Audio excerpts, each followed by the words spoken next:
Yo, what's up? It's the Almighty Lion here. My last video I was talking about Florida and how the governor is the way that they are down there and why they do what they do down there. Don't say gay, Bill. Uh, it kind of hit me up a little bit where I was thinking like, you know, the world is full of craziness and you can't stop everything. Uh, Things are gonna happen even if you protest and you fight and you start wars over it. It's just gonna happen anyways. What's crazy is process. There are people who are successful in fighting for things that they want to see and change. It's scary because people who want to fight for change are usually the ones that get killed. They're usually the ones that find out the hard way that they should have just shut the fuck up. They should have just kept their shit quiet.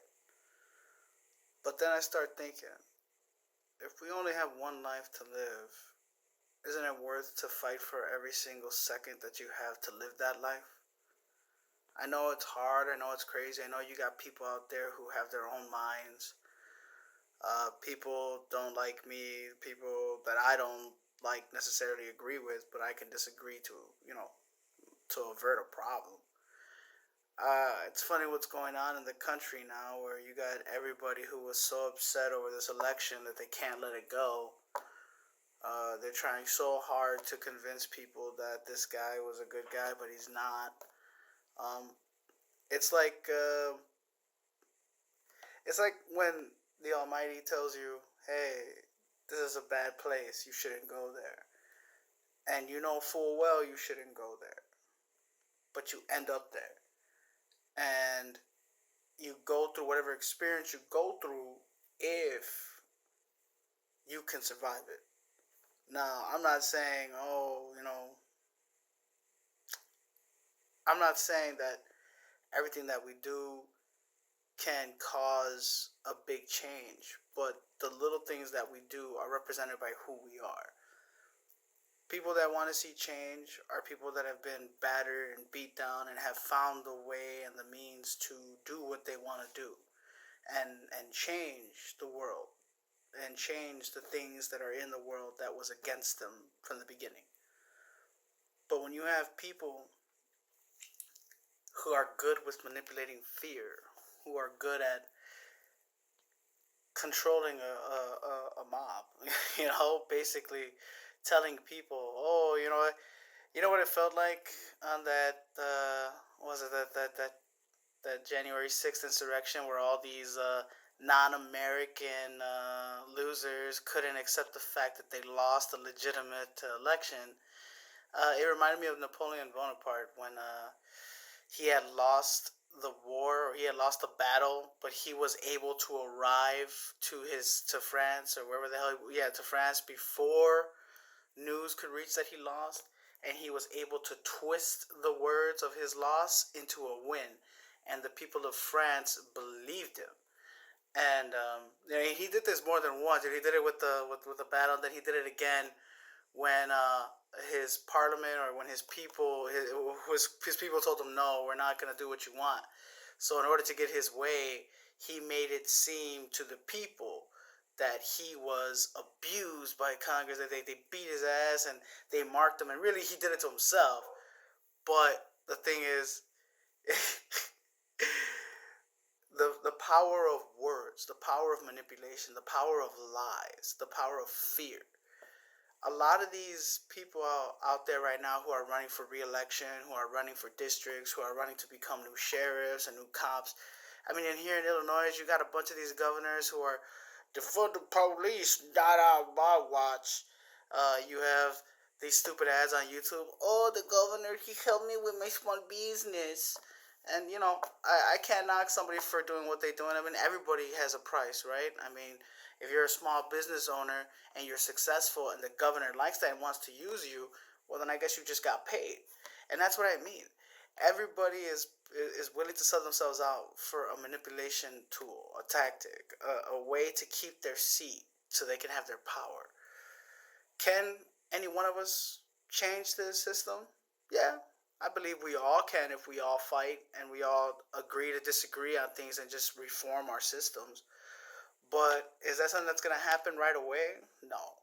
It has been happening for a while, but the previous president was an idiot and wanted to start more riots and wanted to start race wars and shit because he comes from a family of racist people.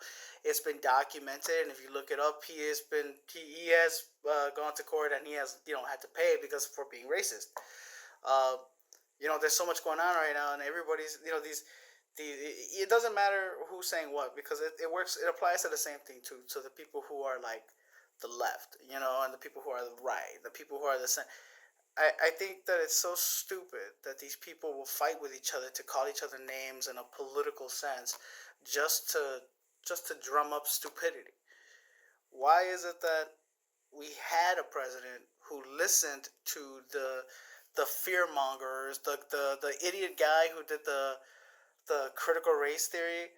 That motherfucker actually reached out to the president by fucking saying, "Oh, Mr. President, I implore you, don't let them teach this stuff about racism, saying that the white people were bad and America is bad because we invested into slavery. Everybody else around us at the time was gave up slavery. We were the only ones long lasting into it because it's some money making for the people out there in those times." This idiot was able to convince the previous president, and that idiot president went ahead and put it forward because he told him to. A celebrity president? That's weird. You would think they do the best for ourselves and not for themselves, but they do it for themselves. And I'm not saying every president is good or bad. I'm just saying that it's odd how a president would conduct themselves in each administration, and instead of helping the people or trying to do something to actually help the people or to win re-election or anything like that. He was a loser. He had to seek out Moscow. Anyways, that's a story. But anyways, all I'm saying is that if you want to change the world and if you want to fight back against the system, and not fight because you're not gonna win a fight. No one wins in a fight.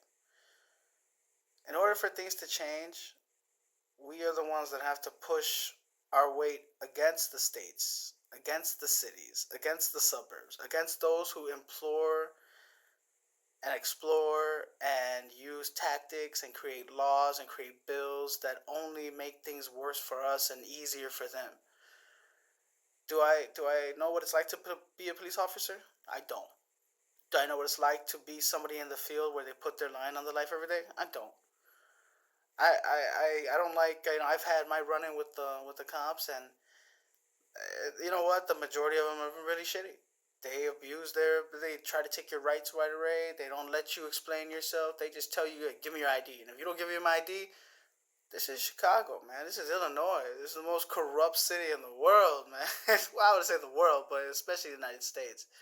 You know, we got our governors, we got our not governors, we got our governor, we got our mayor, and we got people they're all trying their best. And I guess what I'm trying to say is even though we want to see those things change, and even though we're trying to see those things change, and you still have people who are idiots and, "Oh, you're a snowflake. Oh, look at the border. Oh, they're letting them all in." Okay, and the last administration misplaced children that they still have yet to find.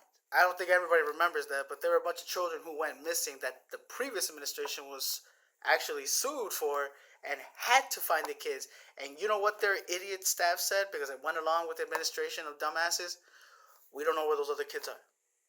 They don't know if those kids ever got reunited with their family or killed, or the worst things that happen to children that disgusting evil people do. So, in one word or another, the biggest sense here would be we could point blame and try to pick on each other for stupid shit, but at the end of the day, if we're not working together to make things better, then fuck it.